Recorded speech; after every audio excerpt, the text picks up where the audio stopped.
2024 ഏകദേശം അവസാനത്തോടടുത്തിരിക്കുകയാണ്.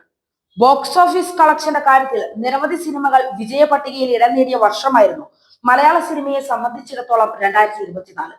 ജയറാം നായകനായി എത്തിയ എബ്രഹാം മോസ്ലർ ആയിരുന്നു 2024 മലയാളത്തിലെ ആദ്യത്തെ സൂപ്പർ ഹിറ്റ്. ഏറെ നാളുകൾക്ക് ശേഷമായിരുന്നു ജയറാമിന്റെ ഒരു സിനിമ ബോക്സ് ഓഫീസിൽ മികച്ച വിജയം നേടുന്നത്. 40 കോടിയോളം രൂപയാണ് ഓസ്ലർ കളക്ട് ചെയ്തത്. ജയറാമിന്റെ കരിയറിലെ തന്നെ ഏറ്റവും കൂടുതൽ കളക്ഷൻ നേടിയ മലയാള സിനിമയും ഇത് തന്നെയാണ്.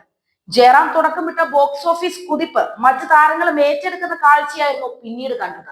ഇതിൽ വലിയ ഹൈപ്പില്ലാതെ എത്തിയ മഞ്ഞുമൽ ബോയ്സ് മലയാളത്തിൽ ആദ്യമായി 200 കോടി ക്ലബിൽ എത്തുന്ന ചിത്രം എന്ന നേട്ടവും സ്വന്തമാക്കി. ഈ വർഷത്തെ എന്നല്ല എക്കാലത്തെയും വലിയ ഹിറ്റ് തന്നെയാണ് മഞ്ഞുമൽ ബോയ്സ് നേടിയിരിക്കുന്നത്. ആടുജീവിതം 160 കോടി, ആവേശം 154.6 കോടി എന്നിവ നേടി കളക്ഷനിൽ 2-3 സ്ഥാനങ്ങളും സ്വന്തമാക്കി. എന്നാൽ 2024 മലയാളത്തിൽ പുറത്തിറങ്ങിയ ഏറ്റവും ലാഭകരമായ ചിത്രം ഏതാണ് എന്ന് ചോദിച്ചാൽ ഇതൊന്നുമല്ല എന്നത് തന്നെയാണ് ഉത്തരം.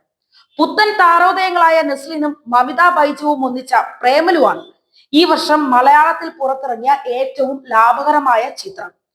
ബോക്സ് ഓഫീസ് കളക്ഷനിൽ 4ാം സ്ഥാനത്താണ് പ്രേമലുവെങ്കിലും ലാഭകരമായ ചിത്രം എന്നതിൽ 1ാം സ്ഥാനം തന്നെയാണ് ഈ ചിത്രം സ്വന്തമാക്കിയിരിക്കുന്നത്.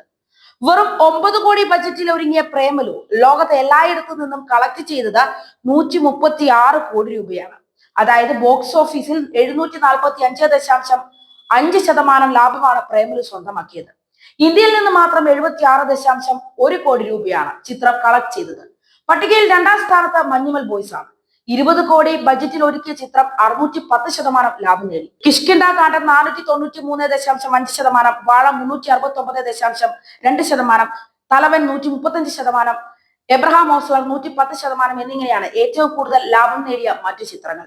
ഇവ കൂടാതെ വേറെയും ഒരുപാട് സിനിമകൾ അവരുടെ ബഡ്ജറ്റ് തിരിച്ചു പിടിക്കുകയും വിജയിക്കുകയും ചെയ്തിട്ടുണ്ട്. അന്വേഷിപ്പിൻ കണ്ടെത്തും, ഭ്രമയുഗം, ആടുജീവിതം, വർഷങ്ങൾക്ക് ശേഷം, ആവേശം, ഗുരുവായൂർ അമ്പല നടയിൽ, പണി എന്നിവ ഈ വർഷത്തെ സൂപ്പർ ഹിറ്റുകൾ തന്നെയാണ്. ഏറ്റവും ഒടുവിൽ പുറത്തിറങ്ങിയ മാർക്കോയ്ക്കും മികച്ച അഭിപ്രായം തന്നെയാണ് ആദ്യ ദിവസം തന്നെ ലഭിച്ചുകൊണ്ടിരിക്കുന്നത്. ഇതും മികച്ച കളക്ഷൻ തന്നെ സ്വന്തമാക്കുമെന്നാണ് കരുതപ്പെടുന്നത്.